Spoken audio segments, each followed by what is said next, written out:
didn't know what it meant. What she didn't know was that the baby boy she gave birth to that day would be her last. No one told me. I never even knew. She had been sterilized, targeted by a state board that ordered that this kind of surgery be performed on thousands of North Carolinians from 1929 all the way to 1974. 7,600 men, women, and children determined by social workers to be feeble-minded or promiscuous were sterilized, usually without their consent, and it was perfectly legal. Little boys, they would castrate them. Little girls, they would go inside them and take out their organs. State Representative Larry Womble. Why would they want to do that to a young girl? Why did they? Well, they had several reasons they thought were valid at that time. Their reasons were based on a scientific theory called eugenics, which became popular in the 1920s. Eugenicists believed that poverty, promiscuity, and alcoholism were inherited traits. It was a simple theory with a radical solution.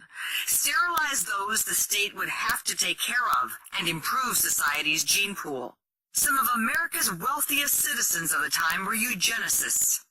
Dr. Clarence Gamble of the Procter & Gamble fortune and James Haynes of the Hosiery Company founded the Human Betterment League, which produced brochures like these, stoking fears of, quote, morons mixing with the general population. Representative, when you look back, was this a well-intentioned idea with the best science at the time that then just went awry? I don't know if that was the best intention to weed out negative things in our society. You're playing God over a whole group of people's lives, and I don't think we're supposed to play God like that.